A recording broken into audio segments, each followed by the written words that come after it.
각 분야 전문가와 함께 관련 분야의 최신 정보를 알기 쉽게 풀어드리고 미국 생활 전반에 대한 정보를 나누는 라디오 정보시대 진행의 아나운서 김희영입니다.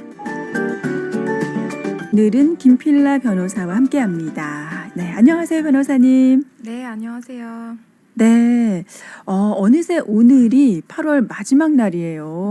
네. 너무 빨리 갔죠? 그렇죠. 네, 어떠세요? 지금 뭐 올해도 중반이 훌쩍 지났는데 뭐 올해 계획하셨던 거 어떻게 좀 잘 진행이 되고 계세요? 갑자기 제가 여쭤봅니다. 네. 좀 많이 9월에 밀려 있어서 네. 좀 바쁘고요. 이제 한국도 갔다 와야 되고 아, 그러시구나. 네. 네. 아직 할 일이 많아요. 네, 그렇죠. 네. 저도 뭐 돌아보면 뭐 계획했던 거 지금 반도 못 했는데 지금 네. 발등에 불 떨어졌습니다. 아무튼 뭐 여름도 어느새 지금 막바지에 접어든 것 같은데요. 자, 오늘 김필라 변호사와 함께 나눠 볼 내용은 소송과 관련된 내용입니다. 보통 뭐 미국을 그 소송의 천국이라고들 많이들 얘기를 하시는데 소송을 직접 이제 하시는 분들은 알아서 잘 하시겠지만 소송을 당하시는 분들 입장에서는 굉장히 난감하잖아요. 네, 일단 소송을 당했을 때 처음에 이제 어떻게 해야 되는 건지부터 좀 궁금하거든요. 네, 일단 저도 소송을 당하셔서 찾아오시는 분들이 많으신데요. 네. 이제 저희가 그 케이스를 다 받지는 못하거든요. 근데 이제 먼저 확인하셔야 될 거는 본인이 똑바로 서비스를 받으셨는지부터를 체크를 하셔야 돼요. 네. 그걸 한국말로 하면 송달이라고 하거든요. 네. 한국 법에서는 송달이라고 하는데 네. 미국에서는 서비스라고 하고요. 네. 이제 그 소장이 들어간 카운티에 고등법원 카운티, 예를 들면 귀넷, 뭐 풀턴 이런 카운티에 보안관, 셰리프 아니면 경찰 아니면 그러니까 원고 측에서 고용한 그 개인적으로 그런 일만 하는 프로세스 서버가 인펄슨으로 직접 전달하도록 돼 있어요. 아, 직접 전달하게 돼 있군요. 네. 그래서 우편으로 받으실 수 없고요. 네. 그걸 직접 받으셔야 돼요. 네. 그래서 그걸 받았는지 내가 똑바로 받았는지부터 확인이 필요하고요. 네. 그걸 내가 받지 못했다, 서비스를 똑바로 받지 못했을 경우 일단 그 고소가 성립이 되지 않아요. 네네. 네, 이제 그거는 미국 헌법 아래 우리가 가지고 있는 권리거든요. 네. 소송을 당했을 때 제대로 서비스를 받는 것. 네, 그래서 그거부터 일단 확인이 필요하세요. 네. 그러면 반대로 이제 소송을 하시는 분 입장에서는 상대방이 그거를 제대로 받았는지가 굉장히 또 중요하겠네요. 제대로 전달을 하는 게. 예, 네. 굉장히 중요하고요. 네. 그리고 본인한테 직접, 그러니까 피고한테 직접 전달하지 않아도 되는 경우가 익셉션이 있는데 그러니까 항상 그런 건 아니지만 그 피고가 사는 곳에 같이 사는 18세 이상의 성인, 성인, 네. 그리고 직장으로 전달 가능하거든요. 아, 직장으로 전달하면 본인이 직접 안 받아도 직장에서 본인한테 주면 그게 베스트고요. 근데 직장에서 예를 들면 내가 일하는 곳이에요. 네. 근데 그 직장에 있는 다른 직원이라던가 리셉셔니스트라던가 그런 사람들한테 전달했을 때도 서비스가 된 걸로 보는 경우가 많아요. 네네. 네. 그렇군요. 이렇게 이제 일단 서비스를 직접 아니면은 뭐 예외적으로 18세 이상 성인이 집에 있을 때 대신 받을 수 있고 아니면 직장으로도 전달이 가능하다. 예. 알겠습니다. 라디오 정보시대 오늘은 김필라 변호사와 함께 소송을 당했을 때 처음부터 우리가 어떻게 대처를 하면 좋을지 알아보고 있는데요. 자, 소송을 당했을 때 일단 그 직접 본인이 그 서비스를 받아야 되고 혹은 뭐 예외 조항이 있다라고 말씀을 하셨는데 그 외에 또 어떤 부분을 유념해야 될까요? 이거는 이제 굉장히 좀 드문 경우인데요. 네. 이혼 같은 경우, 이혼이나 아니면 이제 돌아가신 분의 그 에스테이트를 관리하기 위해서 뭐 그런 거에서 쓰는 방법이거든요. 주로. 네, 그 상대를 찾을 수가 없어요. 그러니까 뭔가를 이혼 소장이라던가 이런 걸 전해야 되는데 상대를 찾을 수가 없어요. 그런 경우에 법원에 내가 이렇게 이 사람을 찾도록 노력을 했는데 찾을 수가 없어서 소장을 전달할 수가 없다. 그래서 이거를 신문에 퍼블리케이션을 해서 광고를 해서 네, 그 사람이 이런 기간 안에 답을 하지 않으면 서비스가 된 걸로 간주한다. 이러는 케이스가 가끔 있긴 해요. 네네. 근데 이런 거는 이제 드문 케이스고요. 네. 대부분 이제 그냥 민사 소송 같은 거는 대부분은 그냥 이런 서비스를 다 거쳐야지 성립이 돼요. 네네. 그렇군요. 그러면은 이 신문 광고로 이제 할 수 있는 거는 굉장히 예외적인 케이스이긴 한데, 예. 네, 그렇게 진행이 될 수도 있다. 그러면은 네. 제대로 서비스를 받았어요. 그러면은 네. 이제 이때부터 이제 어떻게 해야 되는 거예요? 그리고 이제 한 가지 어. 더. 그러니까 이 소장을 전해줄 수 없는 사람이 있어요. 네. 근데 이거는 굉장히 중요하거든요. 네. 왜냐면은 잘못해서 이 사람을 시켜서 전달을 했다가 그게 법에 위촉되기 때문에 소장이 전달이 안 된 걸로 볼 수 있다. 이런 케이스들이 있기 때문에 네. 뭐 예를 들면 뭐 최근에는 어떤 배우가 시상식에서 뭐 진행을 하다가 네. 소장을 받기도 했고요. 네네. 그런 거 적법하게 전달이 된 거죠. 그 그 영화에 보시면 식당에서 밥을 먹다가 갑자기 누군가가 와서 뭐 당신이 아무개가 맞냐? 그래서 맞다 했더니 You've been served 이러면서 서류를 주고 가는 경우 많을 거예요. 네네. 그런 거 보면은 다 적법하게 이제 서비스가 된 거고요. 네. 다 제3자가 하는 거죠. 그러니까 이 케이스에 관련이 전혀 없는 사람이 하고 있어요. 그 일을. 네. 그러면 적법하게 진행이 되는 거고요. 네. 할 수 없는 사람은 이제 내 변호사의 직원이 해서는 안 되고요. 그래요? 네, 그리고 원고의 가족이 해서도 안 돼요. 그래서 네. 최근에는 넷플릭스에 결혼 이야기란 영화가 있거든요. 네, 네. 노아 바움백 감독 작품인데 거기서 이제 그 여자가 남자한테 이혼 서류를 전달을 하는데 네. 영화에서는 그 여자의 여동생인가 언니인가가 남자한테 그 소장을 전해주는 걸로 되어 있어요. 네. 근데 그거는 이제 조지아 법에서는 안 되는 안 거죠. 되는 거군요. 네. 옥에 튈 수도 있고 영화에. 또 네, 그래서 예. 이제 원고와 관련된 사람이라거나 원고의 변호사의 직원이라거나 그런 식으로 어떤 이유로든 이 소송에 뭔가 관련이 있는 사람은 안 되고 네네. 항상 제3자가 해야 돼요. 네. 예.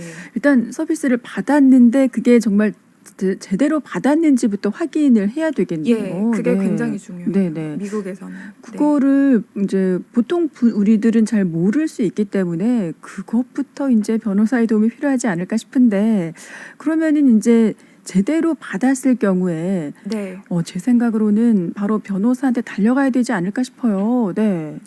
받은 소장을 받았다. 네. 그럼 받은 날로부터 30일 안에 그 소장에 리스폰스를 해야 돼요. 답을 해야 되고요. 네. 만약에 그 소장이랑 같이 디스커버리라는 게 있거든요. 네. 뭐 이런저런 질문지일 거예요. 그걸 같이 받으셨을 경우는 45일 안에 모든 것에 답을 해야 돼요. 네, 그래서 그 기간 안에 변호사를 선임하셔서 답을 하시는 게 좋고, 네. 변호사를 선임할 수 없다. 뭐 그런 일이 있을 경우, 그런 상황이 있을 경우는 직접이라도 꼭 그 시간 내에 답변을 해야 해요. 네.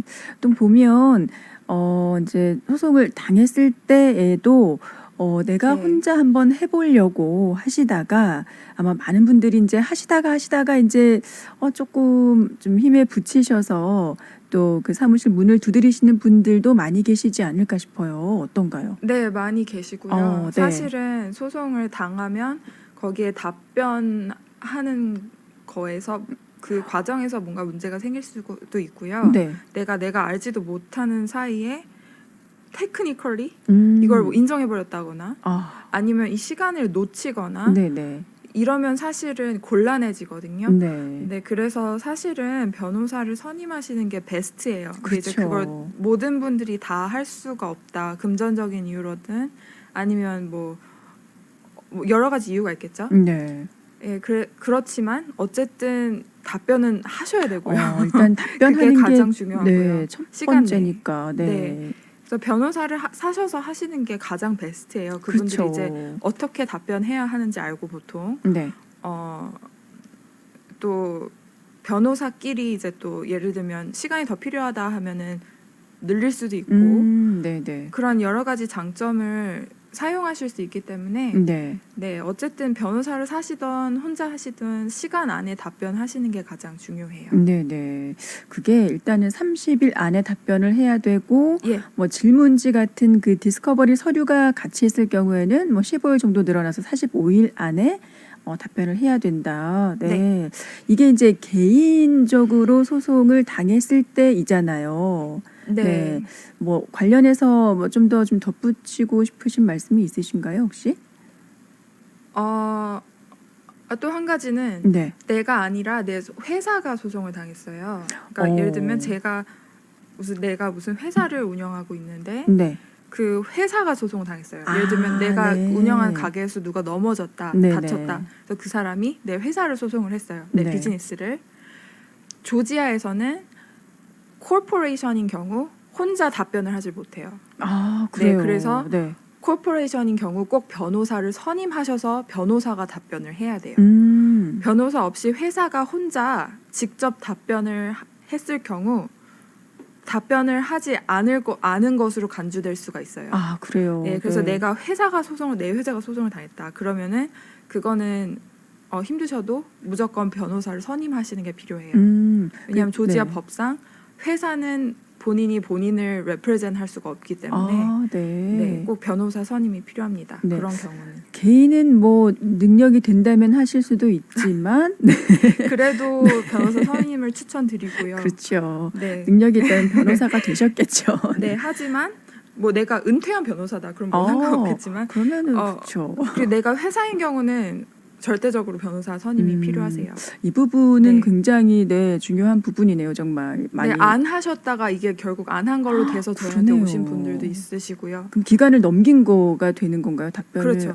네. 그러면 또 복잡해지니까 일단 예. 회사가 소송을 당했을 경우에는 무조건 이 조지아에서는 변호사 선임이 필요하다. 알겠습니다. 라디오 정보 시대 오늘은 김필라 변호사와 함께 얘기 나누고 있습니다. 소송을 당했을 때 저희가 광고 듣기 전에 그러니까 회사가 소송을 당했을 경우에는 반드시 변호사 선임이 필요하다라는 말씀을 드렸고요. 자, 이번에는 그런 분들도 계실 것 같아요. 소송을 당해서 내 재산, 특별히 이제 집에 압류가 들어오지 않을까 이제 걱정이 되셔가지고 이 명의를 좀 바꾸면은, 그러니까 내게 아니면은 이게 좀 벗어날 수 있지 않을까라는 생각하시는 분들도 계실 것 같거든요. 가능한가요, 이게? 대부분의 경우 그렇지 않아요. 네. 그러니까 만약에 소송이 시작된 이후에 내가 소송을 당했어요. 네. 그래서 그 이후에 함부로 가족이나 자녀에게 집이라든지 그런 걸 명의 이전을 했다가 그 소송에서 질 경우에 그 명의 이전한 것이 회피성으로 보여질 수가 있고요. 네. 그래서 원고 측에서 압류 신청이 가능할 수가 있어요. 그래요. 네. 소송이 아직 판가름 나지 않은 상황에서도 가능해요. 그 상황에서도 원고 측이 판사에게 피고가 집의 명의 이전을 지금 회피성으로 했습니다. 그걸 무효화해 주세요. 라고 판사한테 호소할 수 있고요. 네네. 그러면은 그 명의 이전을 한 상대, 그러니까 뭐 자녀라든지 뭐 배우자라든지 네네. 그런 사람까지 엮여 들어가서 소송을 진행할 수가 있고요. 네. 그리고 이제 중요한 거는 그런 과정에서 굉장히 안 좋게 보거든요. 네네. 그거를. 그래서 그런 약간 괘씸죄로 네. 상대가 이걸 이제 문제 제기를 하잖아요. 네. 그때 들어간 변호사비까지 뒤집어 쓰는 경우도 있어요. 실제로 있군요. 네. 네, 그래서 소송이 시작된 이후에 무조건 내 모든 걸 명의 이전을 남한테 한다. 그렇다고 해서 그게 100% 안전한 것은 아니다라고 네. 말씀드리고 싶고요. 네네. 그런 거는 굉장히 신중하게 접근을 하셔야지 더한 피해를 보는 일이 없으실 거예요. 네네. 그러니까 이제 일단은 소송이 뭐 시작이 되고 나면은 자신과 관련된 그 모든 뭐 재산 이런 부분까지도 다 이제 그 변호사 담당 변호사와 상의를 해서 이렇게 진행을 하는 게 제일 좋을 것 같아요. 네. 자, 네. 그러면 이제 소송은 만약에 내가 당했는데 이 소송 당한 일과 전혀 상관이 없는 뭐 가족들까지 피고로 들어가 있다. 이러면은 굉장히 더 당황스러울 것 같은데 이때 그 가족들을 뺄 수가 있나요? 그 피고로 이름이 들어가 있는 가족이 지금 이 소송이 벌어진 일과 정말로 아무런 상관이 없을 경우는요. 네. 판사에게 그 내용을 호소해서 빼는 것이 가능해요. 어. 근데 다만 위에 말한 것처럼 그 가족이 예를 들면 소송 당한 회사의 일원이다 네. 라든지 아니면 그 가족 앞으로 소송 당한 이후에 집을 명의 이전했다거나 다른 에셋을 옮겨놨다. 네네. 그런 경우 계속 피고로 연루될 가능성이 높죠. 아, 그래요. 네. 네. 네. 일이 커지네요. 네. 연결돼 가지고. 네. 네, 그래서 그런 거는 굉장히 조심하셔야 되고 네. 다만 이 사람이 정말로 이 일에 아무런 관련이 없다. 음. 그런 경우는 판사에게 이 사람은 아무런 관련이 없으니까 이 사람은 피고에서 제외를 해주세요라고 해서 네. 판사가 봤을 때 이 사람은 정말 아무 상관이 없네, 없는 사람이네, 아무런 네. 관련이 없네 이렇게 봤을 때는 피고에서 빠지는 게 가능해요. 네. 아예 불가능한 건 아니에요. 네. 네. 근데 이제 원고가 피고를 어떤 사람의 이름을 넣었을 때는 그럴 만한 이유가 있어서 넣은 거거든요. 보통. 아, 그렇군요. 네, 그냥 그래서 막 그 집어넣지는 사람이 않는군요. 네, 네. 소송당한 회사의 뭐 오피서라든지 그 회사의 지분을 갖고 있다든지 뭐 그런 이유가 있어서 아마 넣었을 거예요. 네. 근데 가끔 가다가 정말 아무런 상관없이 들어가 있다. 네. 이제 그런 거는 뺄 수 있죠. 예. 정말로 아무 상관없이 들어가 있는 경우가 이제 굉장히 드문 경우군요. 그러니까. 네, 상당히 네, 드물죠. 네. 원고 측에서는 이제 내가 이 일에 관련 없는 사람을 넣어봤자 사실 그럴 필요가 없는 경우가 대부분이거든요. 네네. 네, 그래서 그런 건 좀 드물다고 보실 수도 있고요. 네. 그런데 이제 원고는 그렇게 생각했지만 이 사람이 관련이 있다고 생각했지만 실제로는 아무런 관련이 없는 경우라든지 네. 뭐 그런 일이 있을 경우는 뺄 수 있죠. 네, 네. 네, 그러면 30일 안에 이제 답변을 해야 된다라고 이제 앞에서 말씀을 해 주셨는데 30일 이후에 답변을 제출한 경우에는 이제 어떤 일이 벌어지나? 네. 30일 아니면 45일 후에 이제 다 내셨어요. 네. 그 다음부터는 이제 디스커버리라는 과정이 시작되거든요. 네. 그래서 제가 예전에 말씀드렸듯이 그 디스커버리 서류를 소장을 받을 때 같이 받으면 45일 안에 네네. 해야 된다고 말씀드렸잖아요. 네. 근데 이제 그 과정을 거쳐야 돼요. 디스커버리라는 거를 상대와 주고받는 과정을 거쳐야 되는데 네. 이제 뭐냐면 그 상대와 자료라든지 이 일에 관련된 자료, 증거 그런 걸 주고받는 과정이에요. 왜냐하면 재판 당일 모든 걸 다 할 수가 없잖아요. 네네. 그래서 미리 주고받는 거고 서로 네. 보통 변호사들의 주도로 이제 이루어지고요. 네. 뭐 서면 인터뷰, 인퍼슨 인터뷰, 상대방. 네 대면 인터뷰, 네. 상대 네. 변호사와 네. 그다음 그게 원래 데포지션이라고 하고요. 네. 그다음에 서면으로 자료와 증거 주고받기 뭐 이런 과정이고요. 네. 짧아도 3달은 걸려요. 이게 서로 네, 그 자료 주고받는 게 네. 그렇게 시간이 걸리고요. 네. 보통 소송이 시작된 이후에 6개월 안에 끝나게 돼 있고요. 네. 변호사들이 합의를 해서 그 기간을 늘려달라. 우리가 이걸 하기 위해 시간이 더 필요하다. 네. 그럼 판사가 늘려줄 수 있어요.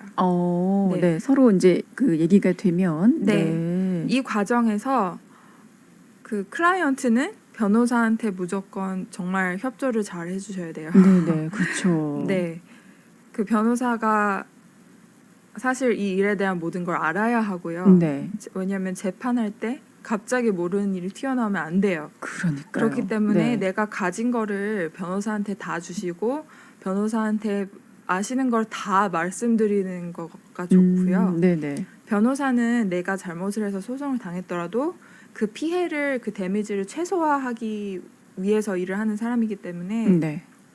변호사한테까지 거짓말을 하거나 그러면은 나중에 일이 더 꼬이는 경우가 있기 때문에 네. 이 과정에서 변호사한테 협조를 해주시는 것이 절대적으로 중요해요. 네네. 그렇죠. 이게 네. 짧아도 3달은 걸리고 보통 6개월 안에 이 과정이 디스커버리라는 과정이 이제 끝이 나야 된다고 말씀을 하셨는데 네. 서로 입장에서도 이게 최대한 좀 빨리 끝나야 재판이 진행이 되고 네, 그 후속 절차가 따라오게 되니까 네. 그러려면 변호사에게 협조를 하는 게 굉장히 중요하다. 네. 그렇죠. 중간에 그러니까 변호사가 나를 대신해 주는 건데 변호사를 믿고 모든 걸 맡겨야죠. 네, 네. 자, 그러면 궁금한 게 이 소송을 당했어요. 그런데 재판까지 가면 너무 이게 길어질 것 같고 좀 힘들 것 같은데 소송 당한 이후에라도 합의가 혹시 가능할까 궁금하거든요. 합의는 네. 재판하기 이전에는 어느 시점에든 양측 원고 피고가 둘 다 동의를 하면 네. 언제든 가능해요. 재판 이전에는 네, 항상 오픈. 어. 네, 근데 이제 한쪽이 나는 합의를 절대 안 하겠다. 나는 좀 끝까지 가겠다. 이러면 안 되겠지만 네. 둘 다 한쪽이 합의할래? 했을 때 상대가 그래 하자 하면은 어느 시점에든 가능해요. 네네. 심지어 재판에 가서도 판사가 너네 둘 변호사 너네 나가서 다시 합의할 건지 안 할 건지 얘기하고 와. 합의하라는 얘기거든요. 너네 합의를 하는 게 어떠냐라는 네, 얘기거든요. 네. 그 판사가 재판에 가서도 하는 경우도 있고요. 그 얘기를. 그렇군요. 네. 네, 끝까지 가능해요. 어. 대부분의 경우에는요. 네네. 네, 그래서 언제나 가능하고 그 좀 포멀한 절차로 합의를 하는, 그러니까 변호사끼리 그냥 얘기해서 합의를 하는 경우도 있고 네. 좀 포멀한 절차를 거쳐야 될 경우 미디에이션이나 arbitration이라는 절차를 우리가 쓸 수가 이거는 있어요. 또 그건 처음 들어보는 것 네, 이제 같아요. 우리가 쓸 수 네. 있는 툴이거든요. 네. 그거는 이제 중재자가 제3의 중재자가 한 명이 중간에서 조율해주는 방식이고요. 네. 다른 점이 있다면 미디에이션은 하다가 합의가 깨졌어요. 네. 그러면은 그냥 원점으로 돌아가는 거고요. 마치 아무런 일이 없었던 것처럼 네. 원점으로 돌아가는 것이고 미디에이션 도중에 나왔던 얘기는 법정에서 사용할 수가 없어요. 또 그러니까 그렇게 미디에이션 하다가 되는군요. 네가 뭐 5만 불에 합의하자고 했잖아. 그건 법정에서 이제 사용할 수가 없고요. 네. 하지만 arbitration은 약간 바인딩 되는 면이 있어요. 그래서 네. 이제 그 arbitration을 해서 합의가 됐다. 그러면은 이제 꼭 그 합의 내용들을 이행을 해야 되는 약간 그런 바인딩 되는 면이 있고 네네. 미디에이션은 좀 더 프리하고요. 그렇군요. 보통 미디에이션을 많이 하시고요. 네네. 미디에이션은 판사가 하라고 오더를 하는 경우도 있어요. 명령을 하는 경우도 있고요. 네. 판사가 볼 때 이 케이스는 합의를 해야 되겠다라고 하는 경우 너네 미디에이션을 언제까지 기간을 줄 테니까 보통 한 60일 정도 줄 테니까 그 기간 안에 너네 미디에이션을 해라. 그래서 안 되면 안 되면 재판하고 근데 그 전까지는 너희가 미디에이션을 통해서 합의하도록 노력을 해봐라. 이렇게 판사가 정해주는 경우도 있어요. 네. 그래서 그런 절차를 걸쳐서 합의를 얼마든지 하실 수가 있고요. 네. 양측이 동의할 경우. 네. 그래서 양측이 조금씩 양보해서 이 정도면 둘 다 해피하겠다. 그러면은 너무 좋은 거죠. 그렇죠. 네, 그래서 재판 이전에는 언제든 합의 가능하고 네. 심지어 재판 가서도 판사가 너네 합의할래? 라고 재차 물어서 또 그 재판장에서 즉석으로 합의가 이루어지는 경우도 있어요. 이야, 네. 그런 경우가 좀 많은 경우인가요? 재판에 가서 극적으로 합의가 이루어지는 경우? 생각보다 많아요. 네. 생각보다 많고 네. 언젠가는 제가 재판을 갔는데 네. 판사가 합의 다시 한번 얘기해 보는 게 어떠냐고 제안을 해서 네. 그때 이제 하루 종일 앉아서 그 변호사와 이제 니고시에이션을 해서 결국은 그게 아침 9시에 갔다가 오후 5시에 합의로 끝난 경우도 있어요. 네. 네, 그래서 그런 일이 있기 때문에 소송을 당했다고 해서 이건 합의가 안 되겠네. 완전히 뭐 끝까지 달려들겠네. 끝까지 가야 되는 거 아니야? 뭐 그럴 수도 있지만 네. 그렇지 않은 경우도 많아요. 네, 네. 상대도 변호사를 사서 고용해서 일을 하는 거고 네. 변호사 비용이 들어갈 거고 이런저런 비용이 들어가고 시간도 많이 걸리고 하기 때문에 합의는 사실은 상대가 동의한다 그러면 언제든 하실 수 있는 굉장히 좋은 툴이고요. 네네.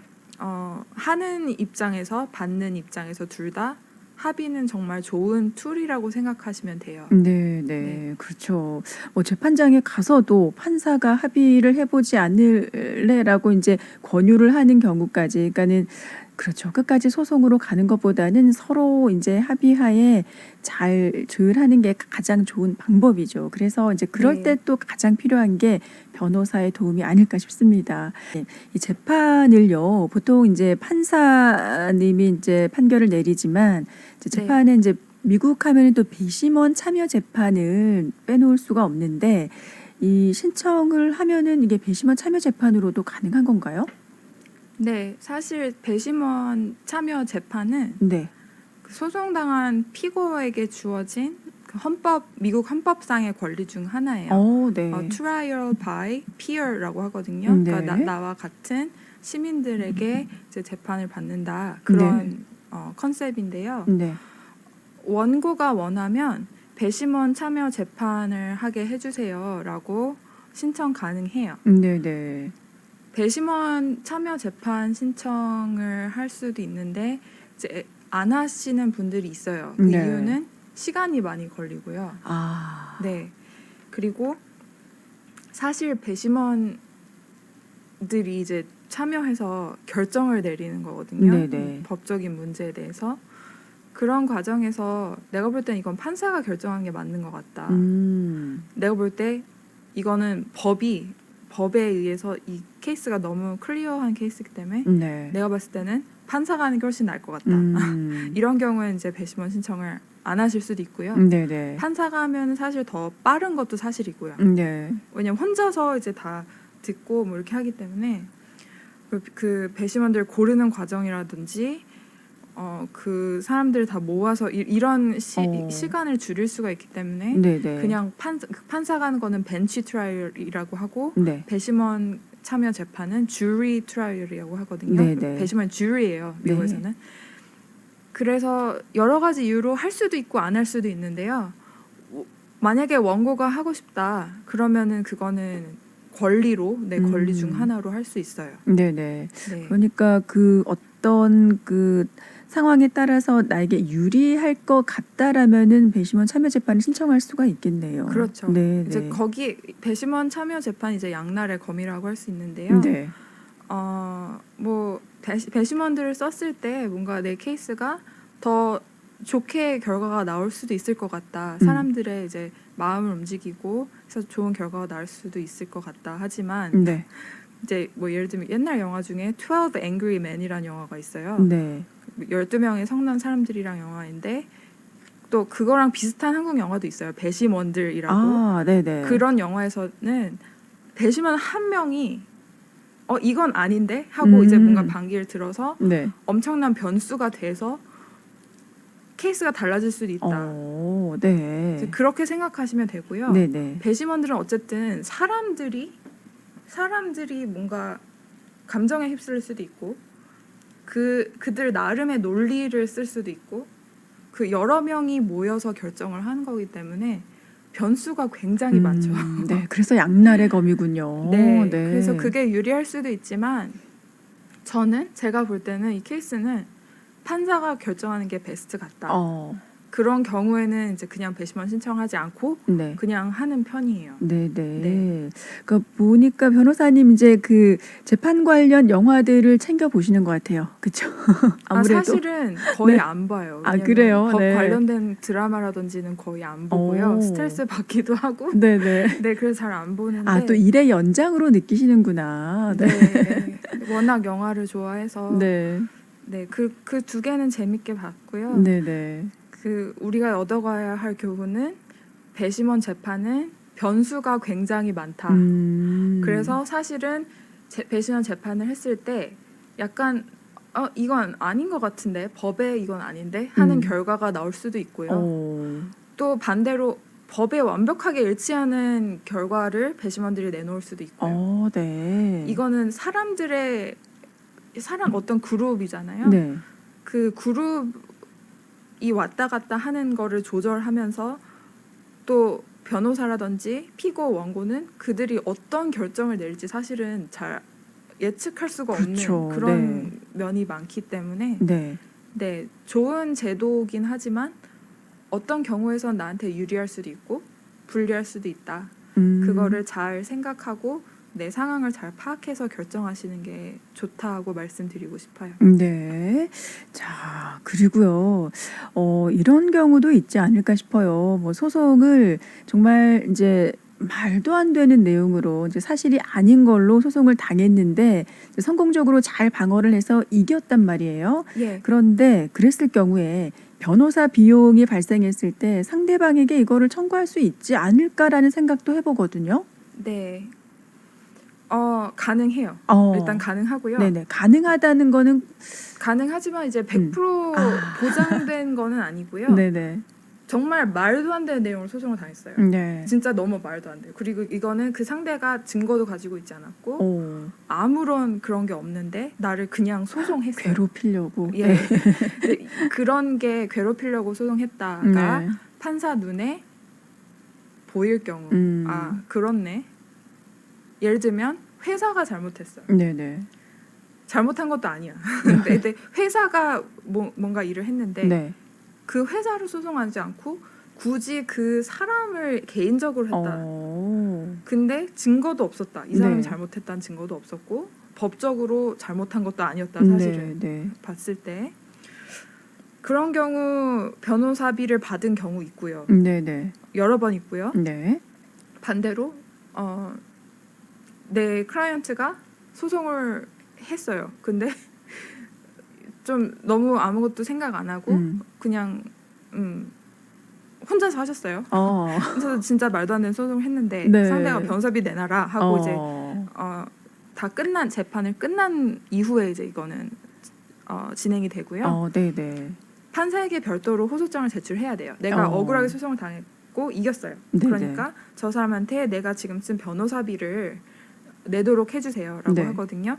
그럼 대부분은 그거에 대한 재판을 해야 되는 경우가 있고요. 재판이라기보다는 히어링. 네네. 그래서 그 재판에서 내가 어떤 식으로 얼마나 변호사비가 나갔는지, 그 변호사비 청구가 정당한지, 너무 많거나 너무 적지 않은지, 네. 그리고 이 변호사가 이만큼의 레이트를 받는 것이 정당한지. 예를 들면 뭐 변호사가 1시간에 2,000불을 차지를 했어요. 네. 너무 많잖아요.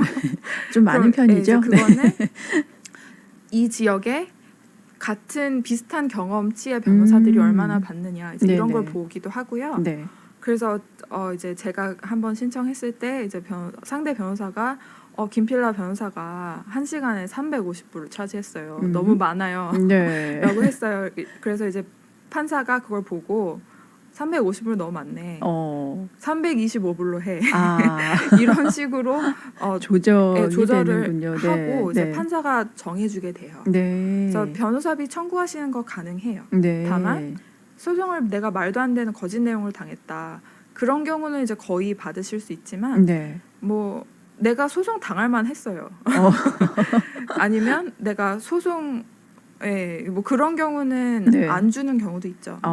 네. 그러니까 정말 말도 안 되는 내용으로 소송을 당했을 때는 이제 이제 그거를 판사에게 어필을 해야 돼요. 네네. 내가 이 소송 당한 거는 부적절했고 이런저런 증거도 없었고 그렇기 때문에 이거는 나를 괴롭히려고 한 거다. 네. 그렇기 때문에 나는 변호사비가 필요하다. 이런 네. 식으로 어필을 하고 그에 따른 증거라든지 이런 거를 내놓을 수 있어야 돼요. 네네. 네. 그랬을 경우에는 상대에게 청구할 수가 있다. 네. 네. 라디오 정보시대 오늘은 김필라 변호사와 함께 얘기 나누고 있습니다. 네, 변호사님. 미국에서 변호사 네. 생활을 하시면서 가장 많이 듣는 질문이 있다면 어떤 게 있을까를 마지막 질문으로 드릴게요. 네, 소송에 대해서 가장 많이 듣는 질문은요. 네. 이거죠. 소송 내 케이스가 이런데 100% 이길 수 있나요? 이거 궁금하죠. 100% 지지 않나요? 100%. 이거거든요. 네. 까놓고 말해서 소송은 아무리 좋거나 나쁜 상황에서도 이길 수도 있고 질 수도 있어요. 그래서 말도 안 되는 결과가 나오기도 하고요. 네. 배심원들이 이건 좀 아닌 결과를 내놓기도 할 수도 있고 내가 생각한 거랑 다른 결과가 나올 수도 있고 판사가 내 케이스를 안 읽은 것 같아. 어머. 그래서 말도 안 되는 게 나와서 어필을, 그러니까 항소를 해야 될 경우도 있고 네. 너무 많은 변수가 있어요. 그래서 변호사의 경험, 소송 당사자 본인의 행동, 얼마나 협조를 잘해주고 뭐 네. 이런 거, 운, 운도 필요하죠. 네, 운, 그다음 네. 배심원들, 판사의 역량, 판사가 이 케이스에 시간을 썼느냐, 네. 이런 것들 여러 가지 너무 많은 것들 고려를 해야 되는 거라서 네. 사실 저희는 소송을 이건 100% 이깁니다 이렇게 장담하지 않아요. 그렇죠. 네. 최선을 다하겠지만 그렇죠. 여러 가지 변수가 있고 네. 그런 걸 잘 매니지해서 최선의 결과를 내도록 노력을 하겠지만 100% 이길 수 있다, 이거는 100% 진다, 이런 거는 없어요. 그런 얘기를 하는 변호사는 오히려 조금 신뢰가 안 가죠. 100%라고 말씀을 해주시는 네. 분들은. 네. 100%라는 거는 사실은 없어요. 네네. 네. 그렇죠.